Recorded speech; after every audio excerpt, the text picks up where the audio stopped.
All right, guys. So, welcome to the first episode of ICAD Audits. And just to give you a quick recap, so you guys can follow along. These are the criteria for our scorecard that we're using for assessment.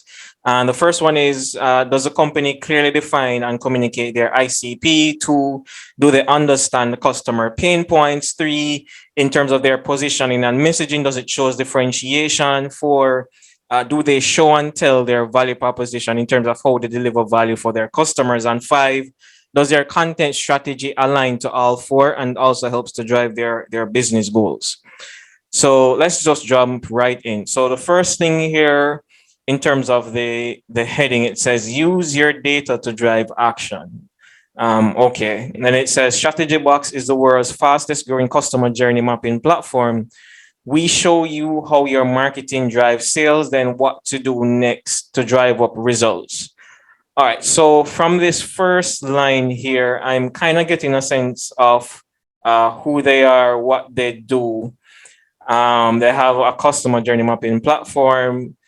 So I'm assuming that it shows different touch points throughout the customer journey and how marketing can better execute using data to actually drive up sales. So okay, they kind of give me an at a high level who they are, what they do, and sort of the value that they can deliver.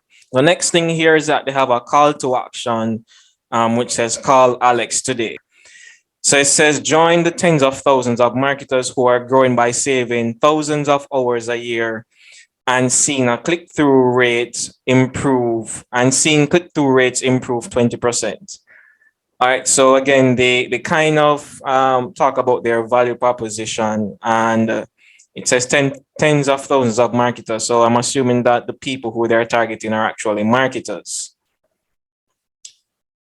And then next we have the new normal download. So okay, they have a piece of content here, which is gated that people can download as well. Okay. So moving on, what StrategyBox does. Real intelligence, no more collated PowerPoints, broken Google Data Studio dashboards, or outdated agency reports. Clear results or simple dashboards show you what channels, campaigns, and ads are driving the most efficient results. Define the action, get specific next steps, whether it's spending more on a channel or tweaking an ad to drive up your results. And it says all your data in one place. On average, our customers save 4 to 6 hours per week currently spent on messy manual marketing reporting, more time on creativity, less on drudgery. That's some Q&A stuff. Is your team manually piecing together your marketing's performance by collating results from your advertising platforms, your e-commerce, and your agency? We put your marketing performance data in one spot so you can see your performance and progress as it happens. And it says 250 billion plus marketing interactions fuel our creative recommendations and competitive intelligence. 20% more clicks on your paid media. It's better results for the same marketing spend. 6 weeks shaved off A/B testing. Integrations, we support plug and play. Let's talk, which I'm assuming, yes, it is based on the hyperlink. It's the same thing to actually book a meeting with Alex. The business demand for the businesses demand more from their marketing. StrategyBox is a game changer for us. Plus, they've been so much fun to work with. Oh, this is a testimonial. I didn't even realize this was a testimonial. Okay. Then it says, let's connect. And again, a call to action again. So, all right. So I didn't want to pass any initial critique on it until I've had the chance to go through the entire homepage. And I'm still coming back to the initial conclusion I had here, which is they're telling me at a high level what the platform is without actually telling me what the platform is. So yeah, I kind of get a sense of what their value proposition is, but I still don't know what the platform does and how it does what they say it does, or in terms of the results, like for example, the thousands of hours, saved per year, or seeing click-through rates improve by 20%. I still don't know how the platform does that, right? Because what I was hoping to see was probably some sort of educational informational video, probably something 2 to 3 minutes, at most 5 minutes, that kind of gives me a overview of the platform. And also so I could see the platform in action, different use cases and so on, which I'm not really seeing. So the biggest problem I'm seeing with StrategyBox right now is that they haven't given me enough of a reason to really want to book a meeting with Alex. Like before they've even sufficiently and effectively communicated what their value proposition is, and why I as a marketer should even care.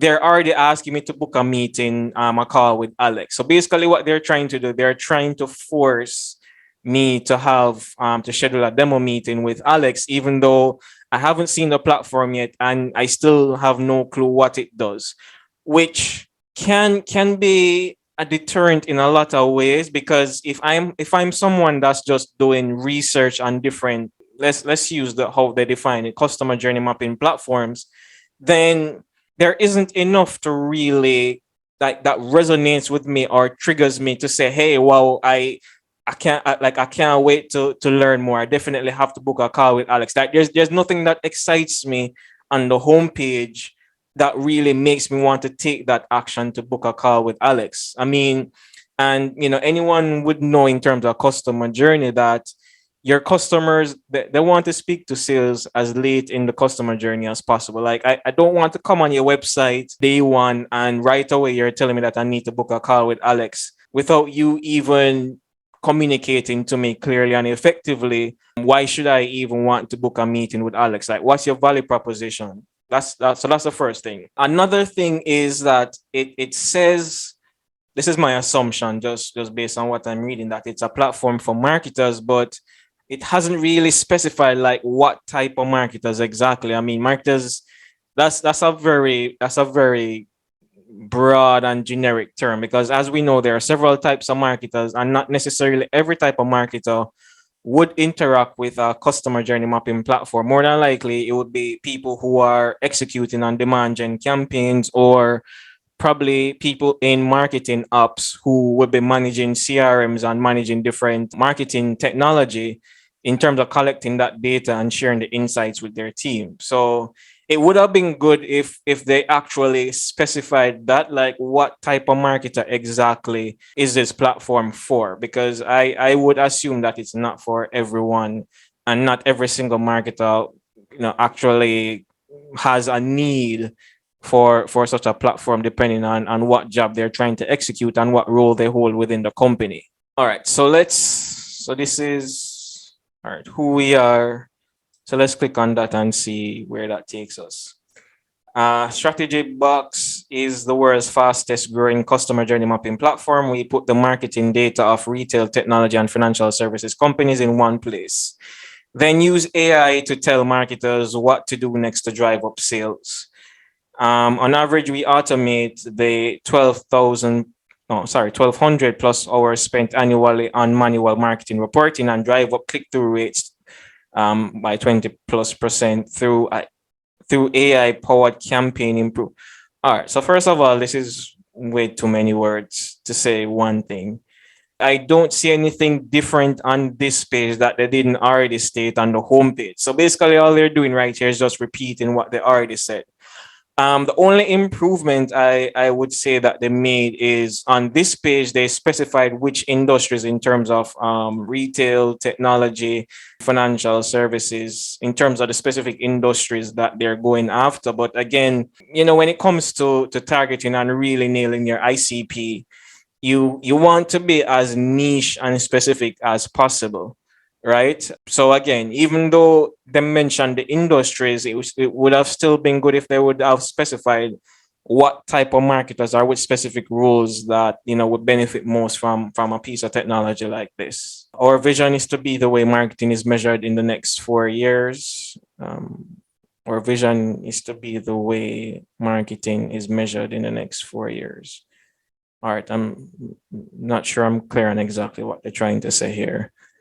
We automate the boring and give insights on your marketing performance you wouldn't otherwise have, so you can do the work and see the results you've always dreamed of. You got into marketing. Da, da, da, da. All right. Again, more. Wow, this is a lot of content. All right. Again, more reading that as a customer, I'm not going to spend the entire time going through all of that. Our aim is to become the way marketing is measured in the next 4 years. So basically repeating what they said. All right. Okay, so they have somewhat defined their ICP. Could still do a lot more work with that. The positioning and messaging, I don't see how they really differentiate from other martech tools that are out there. You know, for example, like a HubSpot, which may not be able to do the same thing as well in terms of that customer journey, but HubSpot already allows users to do that through their CRM, where you can see the customer journey from the first point in time when someone either visits the website, fills out a form, and that entire customer journey. So HubSpot already does that. So again, I'm not compelled to really want to know more. There's no differentiation in terms of anything else that's already out there. Not explicitly clear on who their ICP is. They did a good job, I believe, with the value proposition, even though I wish they would have focused a lot more on that. Do they understand the customer pain points? I'm not sure if they do, because again, it wasn't explicitly stated and made clear. They just kind of touch on a few pain points that marketers may have in terms of spending hours trying to sift through and analyze data. And content strategy, well, that seems to be non-existent on the website. So let's actually go to their LinkedIn company page and see what they have there. All right, so we're on their LinkedIn company page, and it says helping creators, brands, and agencies with influencer ROI. So, so here's the thing now about this. So on their website, they have the position, their position and messaging is one thing, and then on their LinkedIn profile, it's something completely different than what they have on their website. So again, complete misalignment where that is concerned. Already, as a customer, I'm going to be confused because it seems like you're trying to position your platform two different ways, trying to appeal to a lot of people, because you're saying creators. At first it was marketers, now it's creators. At first you were saying that it's people in the retail, technology, and financial services space. Now you're saying it's brands and agencies with influencer ROI plus benchmark. I don't even know what that means. StrategyBox is the world's largest collection of customer journeys. We help marketing leaders working at the world's most innovative. Here's a thing, and I'm pretty sure I'm going to see a lot more of this as I do more of these episodes. Whenever I see companies, especially in the tech space, use words like most innovative or fastest or most efficient or cutting edge or any of those tech industry jargons, I know it's because they're not entirely sure of what their positioning is, who exactly they're going after, and how to communicate their positioning through their messaging. And right away, as I had mentioned, it's very clear how what they have on their LinkedIn company page is completely different than what they have on their website. Even though they may have mentioned marketing leaders, but if I didn't even click down to read all of this, I would have assumed that they're for creators, brands, and agencies. So there's nothing here about marketing or marketing leaders that would make me believe that they're specifically for marketers, as how they've communicated on their website. All right, let's look on some of their posts. Okay. Thank you, Stingray. All right. So this is like some company news announcement. CMOs cutting your media budget without attributing costs.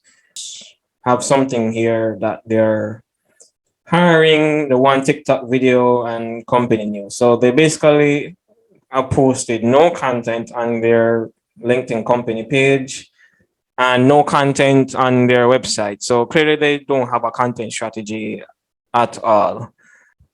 All right, so I think we can probably close this out now, and we can do our assessment and move forward.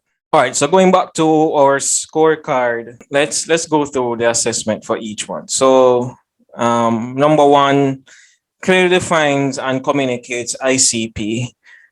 I would probably give them a 2.5 for that one, simply because I, as I said before, it seems like they aren't exactly sure who it is their ICP is. So I think they're just trying to touch on everyone who they think could possibly have use for the platform, but they haven't become explicitly clear like who's that one group set that could derive the most value from their platform. So I'll give them 2.5 for that. Understands customer pain points. They kind of touched on a few things, but I would have loved to see them touch on a few more. Could probably give them a 3 for that, a 3 out of 5. Positional messaging shows differentiation. As I said, not much. They just mentioned that they're a customer journey mapping platform. So for that one, I would probably give them a 2, really, because I guess I probably could bump it up to a 3 because they do have some positioning in terms of the platform, but it's not enough where it helps to differentiate who they are in the market. So I can give them a 3 for that one. Shows and tells value proposition in terms of the value they deliver. Again, they could have done a much better job with that, especially with including some use cases or even case studies of other people who have used the platform and the results that they've been able to deliver as a result of using the platform. So again, I would give them a 3 for that one. Content strategy that aligns, well, they literally have no content strategy, so definitely 0 for that one. Okay, so after I tallied up all the points for StrategyBox, let's look at their total score. They got a 11.5 out of 25, so their overall score is 46. 46 means that they're just hanging in there. So there's a lot more that StrategyBox could actually do to help them, improve this score. So let's look at a few recommendations that I have for them. All right, so number one is to look at past high-value customers to better define who your ideal customers are, meaning who are the customers that seem to deliver the most profitability for the company and who has closed the fastest for you. Look at those people to actually define your ideal customer profile. Number two, do customer interviews and speak more with customers to identify what specific value does StrategyBox deliver for them that no one else can. In other words, what's that one thing about the platform or one feature of the platform that really does it for them that no one else can do? And then focus your entire positioning, messaging, value proposition around that. Number three, use these insights to put together their content strategy and what type of content to put out. So currently they have no content strategy, not exactly sure why. Probably, well, let me not assume. I have no idea why, but they definitely need to start putting together some sort of content strategy and putting content out there outside of just a single TikTok video by the CEO. Number four, remove the immediate sales call to action and use the first half of the homepage to communicate. Use the first half of the homepage communicating StrategyBox's value and benefit to the customer, meaning don't just give me like a one-liner and then you want me to book a sales call with you when I have absolutely no idea what the company is, what it's about, what the platform is about, what value it can deliver to me. Because to me, that makes no sense. Like in the world that we live in, where especially in the technology space, where features, products, tech is so commoditized and can be easily duplicated, It's easy for me to take a competitor's feature or a product and just recreate it and put a different, brand name on it. You have to really go the extra mile, and you have to really be able to deliver value to your customers. Don't have the mindset that, well, people are just going to jump on your website and just book a call with you, especially if they have no prior experience with your brand, through your content or any sort of social media engagement or interaction. And number five, stop trying to appeal to everyone and position the company as one that is for a specific group. Now, definitely a mistake I've seen too many tech companies in the B2B space make, always trying to appeal to everyone. But I would say to StrategyBox, going back to point one, find those customers who drive the highest profitability for the company, who close the fastest. Focus your entire positioning and messaging around that group first. And then once you've gained enough market share and presence within that group, then you can branch out to a second group set and then a third group set. So have those as your primary target audience, and then you can have with a secondary or tertiary target audience that you're going after once you start to scale and grow the company. And the perfect example, and this is an example I always use, is ConvertKit. When ConvertKit first came out, they positioned themselves. I mean, there are so many email platforms that were already available, but they positioned themselves as the email marketing platform for bloggers, right? For bloggers, and for years they stuck to that positioning that helped them to scale and grow really, really fast in a very saturated category, to the point now where they've expanded to not just bloggers, but to also include creators as well. So I would definitely recommend the StrategyBox to do the same thing. All right, guys. So with that said, I'm out of here. This has been another episode of ICAD Audits. I'll see you next week where I'll do another assessment analysis of another B2B tech company. Until then, take care and all the best. Goodbye.